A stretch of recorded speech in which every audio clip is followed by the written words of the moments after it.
Vamos a explicar cómo funciona el software de simulación de los aerogeneradores, el Wind Farm Simulator. Si abrimos el programa, tendremos que ir a la sección simuladores de aerogeneradores para ver los tipos de generadores que tenemos. En él podemos encontrar el simulador del aerogenerador para el generador de jaula de ardilla. Tendremos después el simulador del aerogenerador con control mediante resistencia variable del rotor. Y por último, el simulador con el generador doblemente alimentado. A continuación vamos a pasar a ver cómo funciona el simulador de jaula de ardilla. Siguiendo este guión vamos a familiarizarnos con los componentes del simulador. Veremos las ventanas de las que compone, los cuadros sinópticos. Veremos los componentes que tiene el aerogenerador y pasaremos a ver qué parámetros podemos operar, qué parámetros podemos cambiar para ver el funcionamiento del generador. Tenemos el ángulo de las palas, que se llama pitch, la velocidad del viento, la velocidad del giro de las palas del generador y la velocidad de giro del generador eléctrico. Por último veremos unas simulaciones de cómo funciona el aerogenerador. Veremos el arranque y el paro, cómo se ha de efectuar. Veremos en este caso el de jaula de ardilla, cómo hace el cambio de generador a grande a pequeño. Y por último estudiaremos las ráfagas y veremos el comportamiento con los vientos muy altos.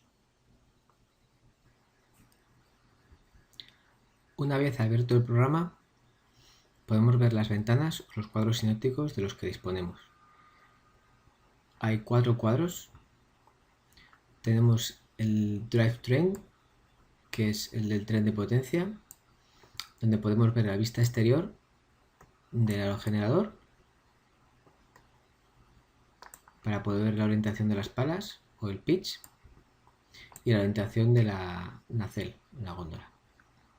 Podemos también ver el interior de la góndola, donde también podemos observar en este gráfico en rojo la orientación de las palas.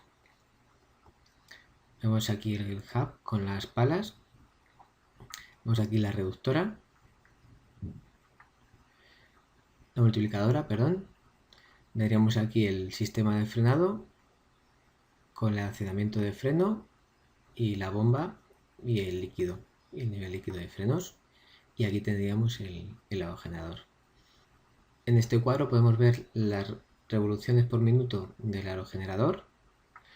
Podemos ver las revoluciones por minuto del generador de inducción y la presión del líquido de frenos.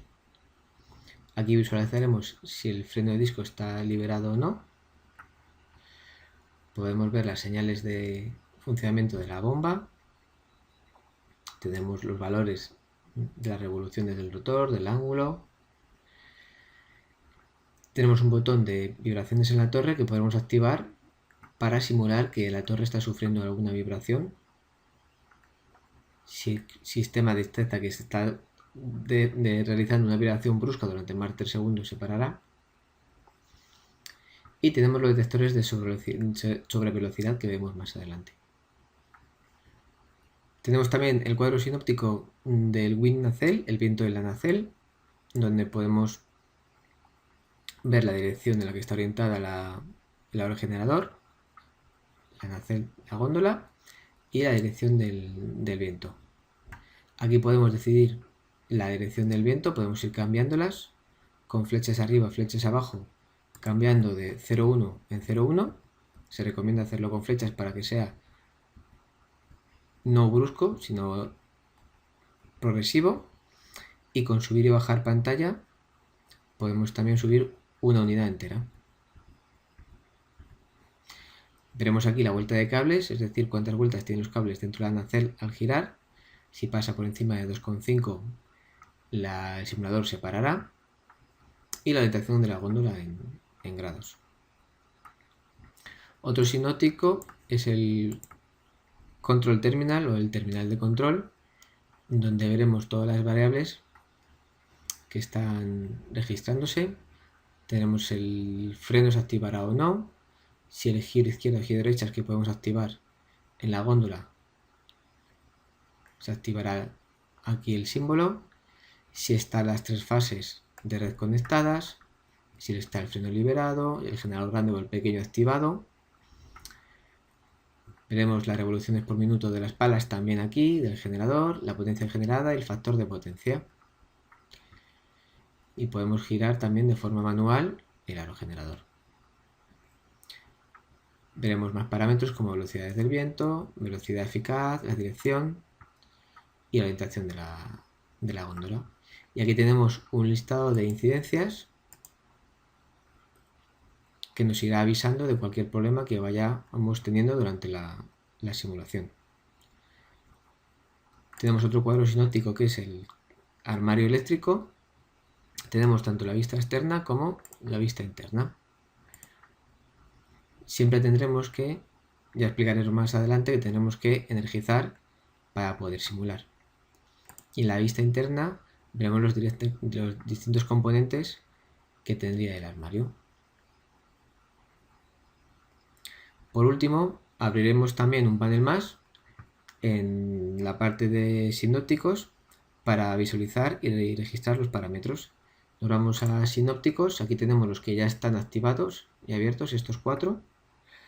Y vamos a registradores y tenemos un cuadro donde podemos elegir los paneles predefinidos. Lo más fácil será coger el primero de la lista, donde tenemos los parámetros que vamos a visualizar. En este cuadro, en este sinóptico, tenemos los parámetros que hemos visto, pero de forma gráfica, con donde podemos ver la evolución y en qué momento cambian esos parámetros.